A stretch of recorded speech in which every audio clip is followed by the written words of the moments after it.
One thing I noticed, there's more psychology majors in this room than any other major. So does anyone need any help today? Biology, business. Yeah, Jose, psychology. So we're taking appointments right after this. And Philip, this is actually an intervention. Maybe they brought the big guns in for you. I'm out.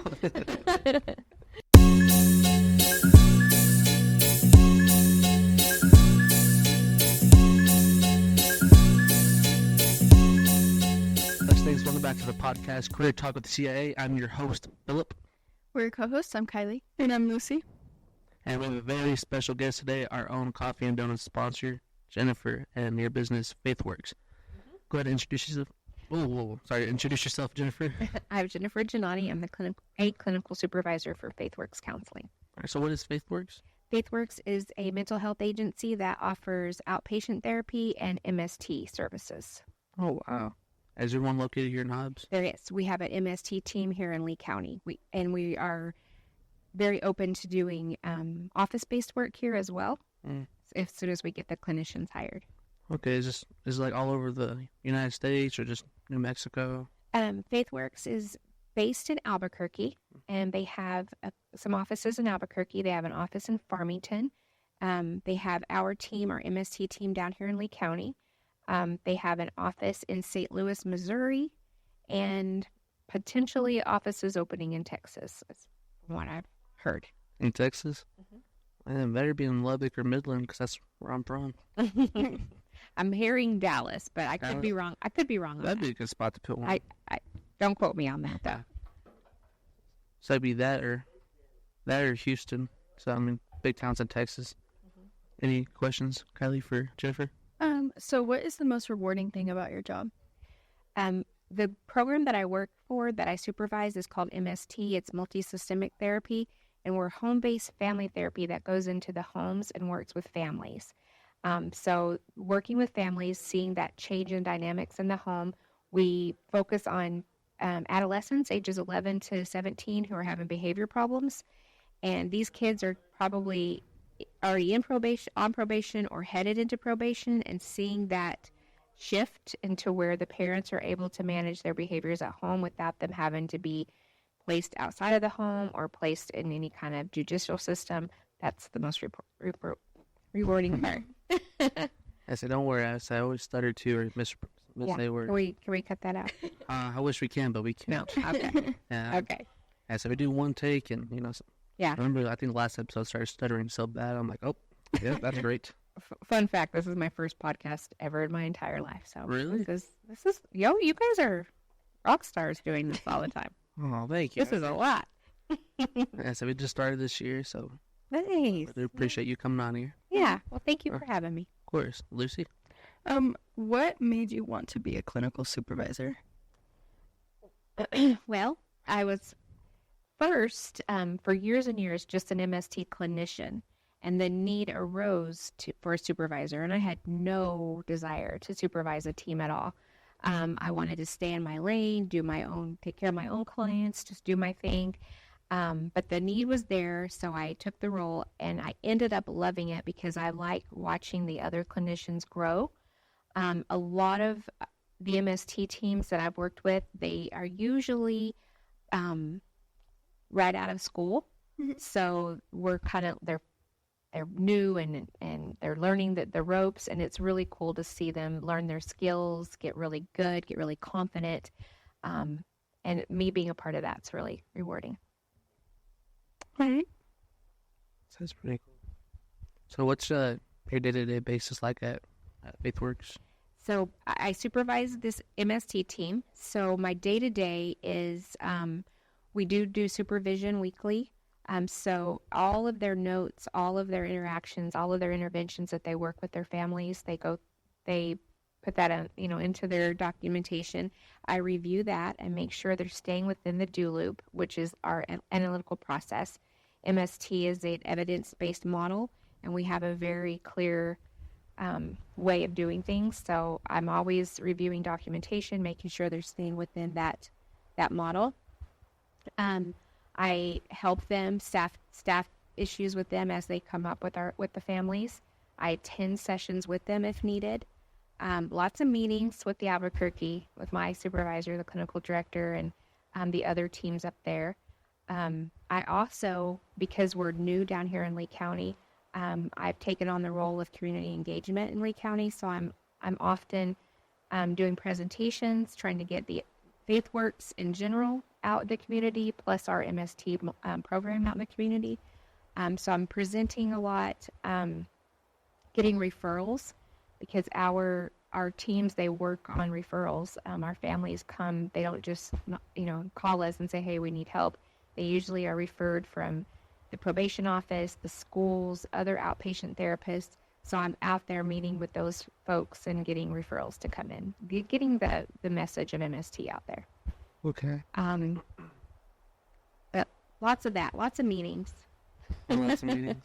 Lots of overseeing things and making sure, everything's in order for our team to be successful. So you play an important role to the business. I hope so. Oh no, it sounds like it. It sounds very important to the business. There's lots of us that do. Yeah, takes all of us. Well, that's pretty cool that FaithWorks is doing that for families and all that. Mm-hmm. So I didn't know. I remember probably back in March when Ryan told me that you were going to be here. I didn't know what FaithWorks was, so I started doing a little research and I saw what y'all do. And I'm like, that's pretty nice. You're there helping families out. Mm-hmm. Yeah, and I share this with people, but we've had MST, that program, we've had it in the community before, and through the other agency that it was through, it wasn't sustainable for that agency. But one really cool thing about FaithWorks is Dr. Ross, the owner CEO, she has a long history with the MST program, and she was a clinician, she was a supervisor, now she owns her own agency, and she puts all these teams out in the community. She's very, very invested. We have a lot of buy-in with her, so she believes in the model. Not that the other agency didn't, it just didn't work out, but she's very, very for MST, very much knows its effectiveness and is willing to kind of work through the kinks when it's first started in a community, because there's kinks, there's financial concern, it's expensive to open a program in a community, but she's willing to take care of all that and get through those kinks, because she knows in the long term it's going to be a successful program and it's going to be very beneficial to our community. So I'm very grateful to her for trusting that Lee County can contribute to her business. All right, now here comes the really hard questions. What's a fun fact about yourself? A fun fact about myself. This might be sort of funny for you guys that are psych majors, but I thought you guys were going to ask me, like, what made me want to be a counselor. Is that on one of y'all's list? That is one of our questions. Okay. Is it? Yeah. Okay, well, I'm going to answer it right now. So a fun fact about me is what inspired me to want to go into the field of psychology. There's two parts to it, and both of them are true. When I was in high school, the movie Silence of the Lambs was released. And I wanted to be an FBI profiler. I'm like, yep, I'm going to be Clarice. I want to do it. That seems super cool, super interesting. And then found out you have to go to the FBI Quantico and you have to do physical stuff and you have to be a rock star, and I'm not that. So what can I do? Since that's interesting to me, mental health is interesting to me, serial killers are interesting to me. What else could I do? So the second part of this answer is I was in therapy at 16 years old, having a lot of difficulties with my biological mom, and I had a therapist at that time who was very inspirational to me. I liked her a lot. She really helped, and she, I've never forgot her. I've never forgot her name. I've never forgot her face. But the twofolds, wanted to be an FBI profiler. That didn't work out, so I decided to be a counselor.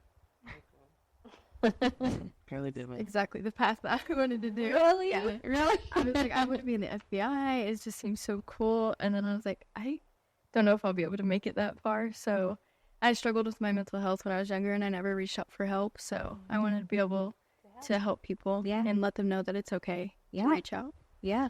A lot of therapists, counselors, they have that background of they've been there, they've done that, and they want to help others. I think those make the best therapists, those ones that have been through it and come out on the other side in a healthier way.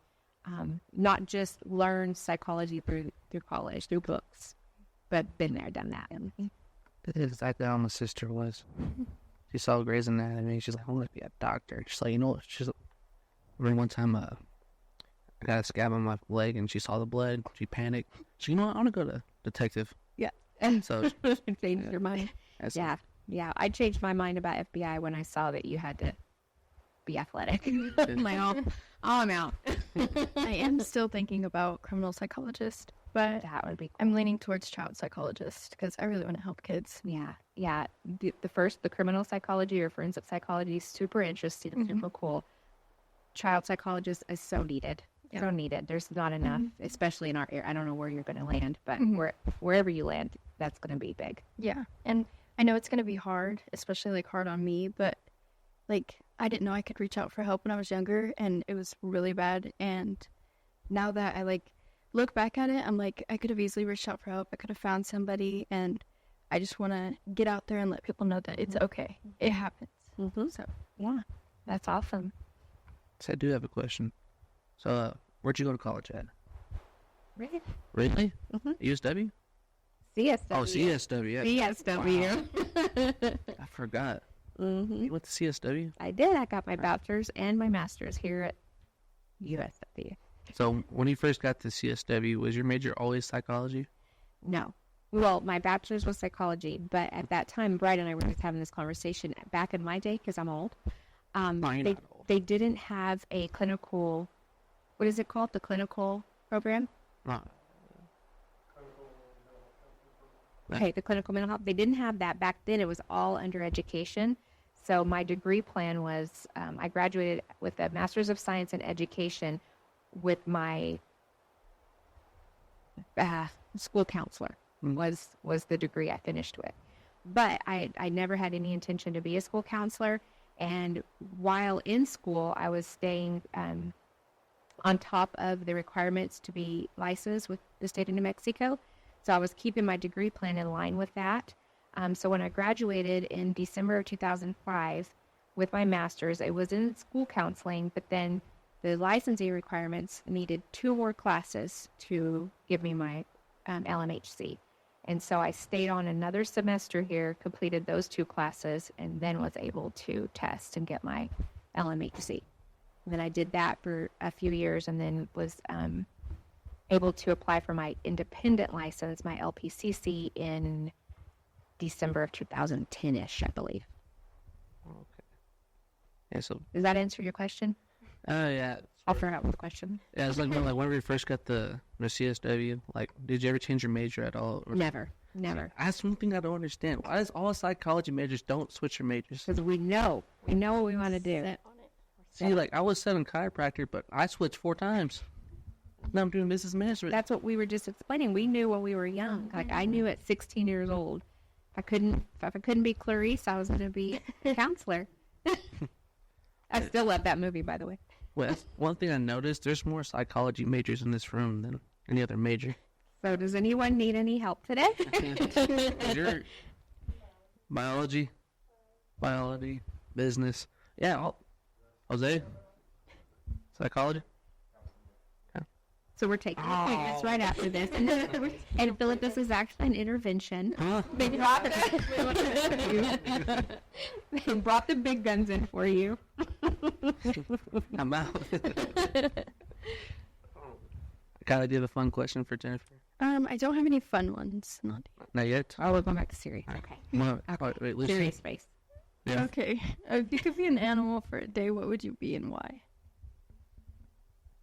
I would be my dog, which is a Yorkie. She's got the cushiest life ever. So I'd be Harley, my Yorkie. Oh, I like that name. Yeah. She's actually my daughter's dog, but I'm her mom, so she's mine too. Cushy life. I do everything for her.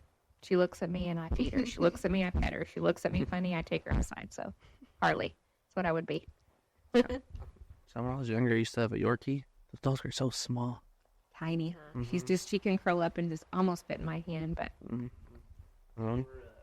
Back in my old house, I like a bed that was kind of like high for the dog. And it'd be middle of the night, and I just hear scratching on my bed. Let me up, let me up. yep. My daughter, she sleeps with my daughter, and my daughter has stairs for her. But sometimes she's too lazy to go up the stairs, so she just like bounces around, like kind of what you did. My daughter calls it.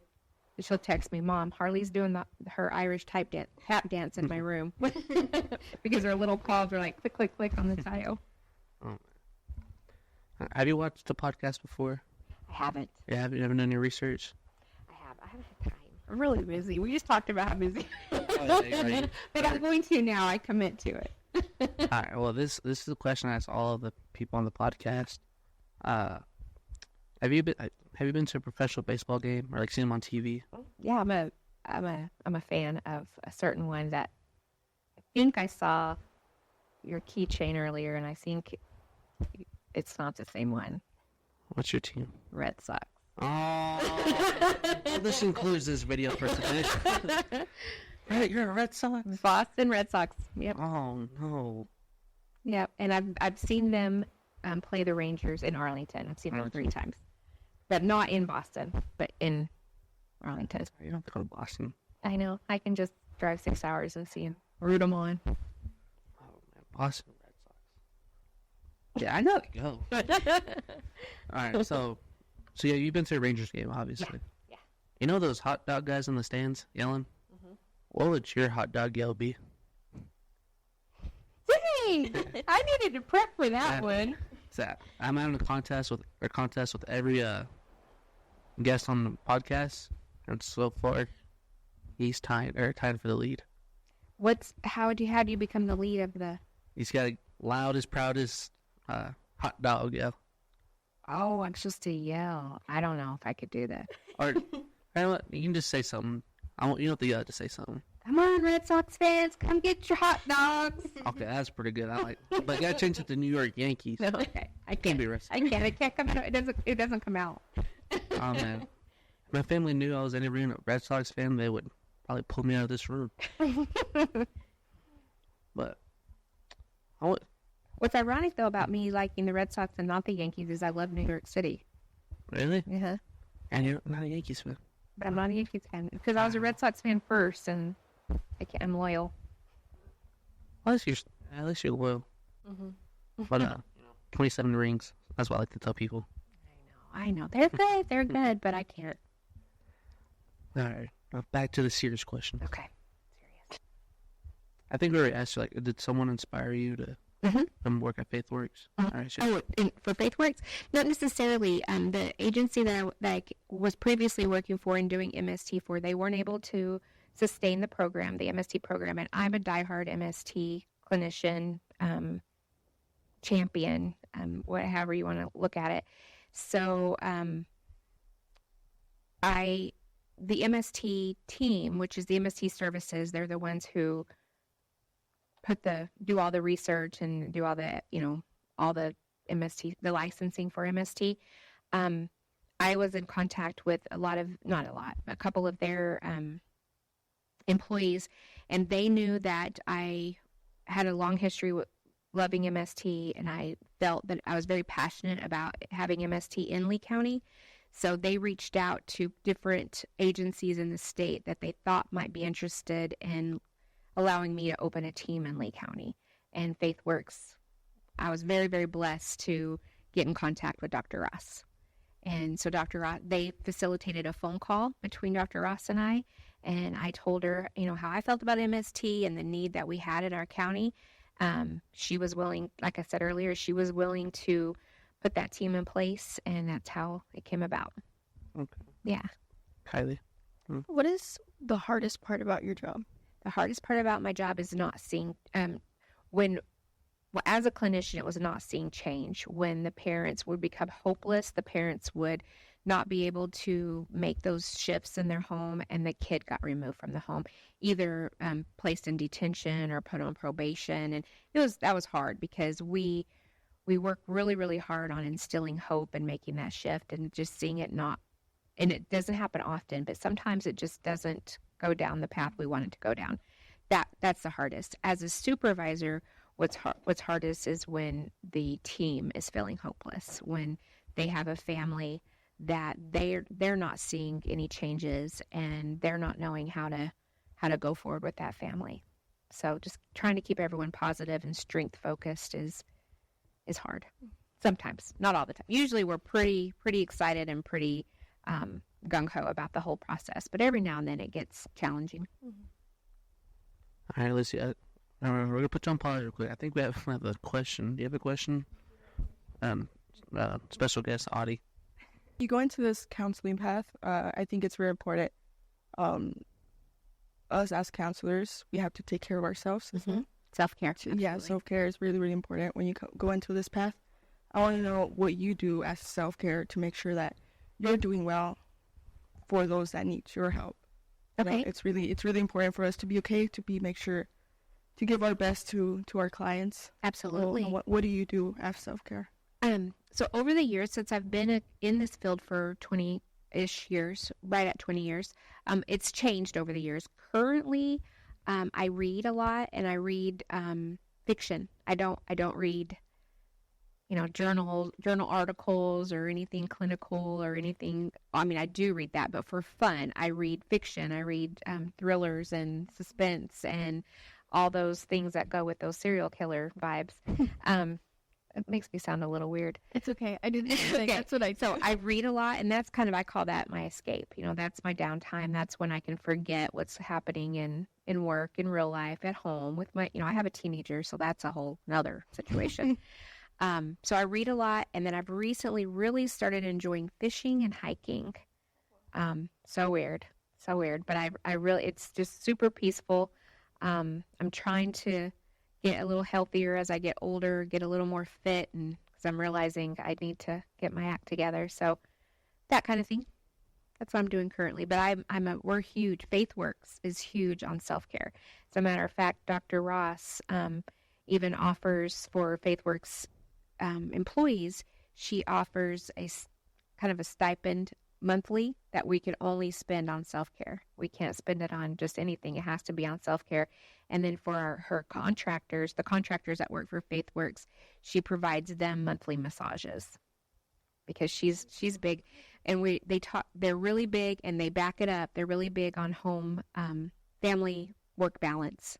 Yeah, they make sure their clinicians aren't overworking. They make sure vacations are taken. So just FYI, FaithWorks, for y'all's future, if y'all are interested, they're very big on self-care and keeping that balance in place. That was a good question. All right, Lucy, now do you have a question?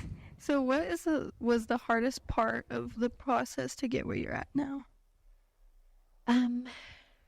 College. College was hard. The research class, all the papers. But seriously, I guess just the putting in the hours, getting the licensure, making sure I had, all the signatures in place to get licensed, staying on top of my license. Not that it's hard, but it's consuming. It takes, you have to stay on top of those type of things.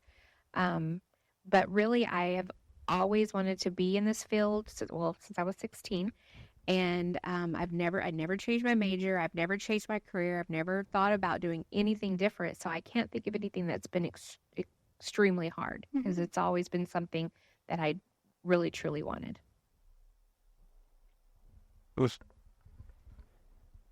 He's like, I'm going back to chiropractor school. Yeah. That's one thing I like about, my psychology majors. They're doing it to help people. Mm-hmm. Me, like, business route, all we're trying to do is just start a business. Make some money. Make some money, pretty much. And that's okay. The world needs business majors, too. Yeah. We'll give you therapy when you get super stressed down there. Come see us. But you're needed, too. Yes, I can't imagine, like, the stress I'd be going through. Especially, like, at FaithWorks. Seeing all the bad things. Well, that's where the self-care comes in. That's where you have to compartmentalize sometimes. You have to leave work at work and home at home. Right now, the Lee County team is remote workers, and so we work from home. And I ask that the other two clinicians I work with do the same, but I keep my office separate. There's a door. It's separate. At the end of the day, I close the door and I don't go back in there till the next morning. Is you just have to take care of yourself. You have to take care of your family. You have to fill your cup so that you can fill others, because you're going to be filling cups your whole career. So I wish I can do that for golf. Like whenever I play bad, it takes me like an hour or two to finally cool off. Wow. Instead of closing that door, I just slam it. Boom. We can help with that too. No, just kidding. I'm just kidding. But I mean, that's great. FaithWorks out there helping people, helping families that are in need. And I mean, so it's not doing it for the money. It's just trying to do it for like an impact on other people's lives. Yeah. And that's something I appreciate about jobs like that. Yeah. So, Yeah. Like, do you have one more question or anything? So if you could give us students like one piece of advice, what would you say?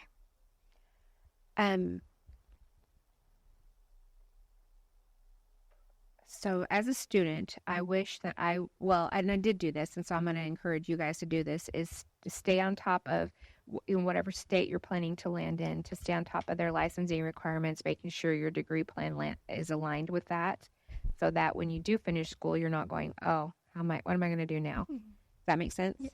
And I don't know what it's like now.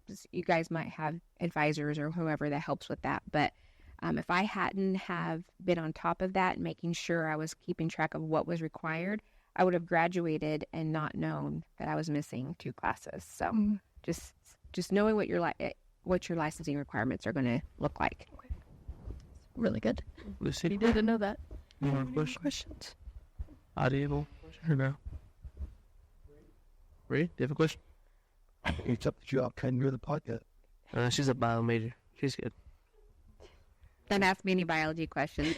That was my worst class at the junior college. Chemistry, I can do chemistry. This biology is included. I can do the biocycle. Bless you. Thank you. True, but how is it? Link that for me. We do biopsychosocial assessments. What is that? Any history of physical, but we focus on family history, especially any family history with mental illness, because that plays a big role. Family history of substance use, family history of suicide attempts or suicide completions. But that's about all the genetically biological stuff I can think of. Some medical condition. That could be that could be contributing to their mental health. And a lot of medical conditions can cause depression and anxiety because they're upset and stressed that they're sick. Yeah. So yes, it does go hand in hand. She's like, I don't care. I don't know. Yeah, listen, Bree. I think Go ahead, Audie. I think when you're going to this path of counseling, your friends, they see you as the counselor. I remember I was talking to one of my professors, and she had told me that when she goes out to eat, like her friends would be like, so what's wrong with me? Like what's going on with me? Just because they think we have all the answers and stuff. It's yesterday actually when my friends texted me, and she said, Audie, let me know when you're taking clients. When you're gonna start taking clients. Oh yes. How does that work with you and your friends? Do you get those questions? Yes, and not just with friends. A few months ago, I was getting a facial, and you go for a facial to relax. Have you guys ever had a facial, or you want to relax? You don't want anybody talking to you. You want them to rub all the potions on your skin and make you look, 20 years younger. Yeah. And she asked me what I did, and I told her the truth, and then the whole facial was talking about her problems. I was like, I'm going to start lying. I'm going to start saying I am a waitress. Yep. So, yes, that does happen. Now, with friends and some family, I just explain to them, I'm biased. I'm not impartial. I love you. I see things differently. I'm gonna root for you. I'm gonna bury bodies for you. So I can't be your therapist. So I just it is hard though. It is hard because I've even had it thrown in my face, like, well, you're the counselor. I'm like, but I'm not your counselor. So that is tough. But yeah, you just don't tell people what you do. That's one of my professors said. She said that if they don't ask her what she does, she won't say like I'm a counselor. Yeah. Just to avoid those Oh, topics. yes, I learned that lesson because facials are expensive and I wanted to relax. So yeah, and I'm kidding. I probably wouldn't. I don't. It's in my nature to just be honest and tell people because I'm proud of what I do. But I'll pause on that a little bit when I want to relax. But with friends and family, just keeping that boundary in place and just explaining like in a compassionate way. I can't because I'm not going to see it impartially. I'm going to see it as your sister, as your best friend, whatever that may be. That's what I tell my friend over here. You want the counselor side of body or you want your friend body? So I can see if you want me to lie or Yeah. the truth. Yeah. But that. Any more questions? Nope. Anything you'd like to share, Jennifer? I can't think of anything. This has been actually more fun than I thought it would be. So I'm telling you, it wasn't that bad. It's kind of nerve-wracking, but I got through it. So Yes, it- thank you for having me. Oh, thank you you for- guys for asking cool questions. Well, thank you for joining the podcast and sponsoring Coffee and Of course. Donuts. We're going to do it again in the fall, I believe. Oh, that's great. So come up with some new questions for me. I'm Nice. still going to tell the FBI story, though. That sounds good. All right. then. Oh yeah, we're going. Yes. Now that I know what the questions are, now I can practice. You gotta yell at hot dog. Jose, is your phone? I did. Yeah. Get your hot dogs here. Yeah, get something like that. Okay. See, it's been a while since I've been to a game, so yeah, that sounded about right. Yeah, that's my life. Let's hear Brian since he's the champion. Hot dogs. Get your hot dogs. Okay, I need to go to the. With Amanda, right? Yeah. Jeff, sponsored by Hot Dog Company. Hot dog. Nice. At Nathan Ballpark. Maybe the Rangers can sponsor it, and then they can send y'all tickets to go see the Red Sox play. Yeah. And free hot dogs. No. That she's doing. Watch it. Yeah. Hey. Yeah. Because, Oh man. Player. wouldn't that be cool? What if I show up in September with a Red Sox? Not really. Like that would ever happen. I won't be. Thank you for watching this week's podcast. Be sure to tune in for the next one. Thank you.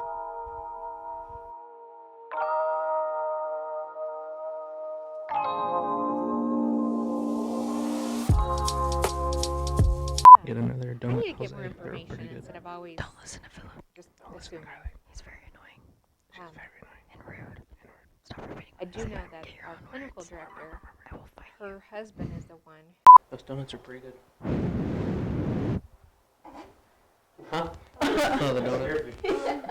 who like films it and edits it and stuff. This is- I'm not don't do quite that. sure the ins and outs.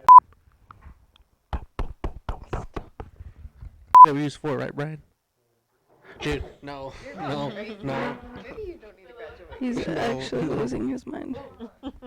Shh, we're filming. Wait, can you hear me? Am I good?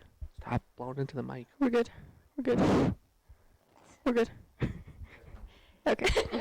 He's Wait, like, wait, turn I off want- all the way Wait, down. I wonder what this sounds like.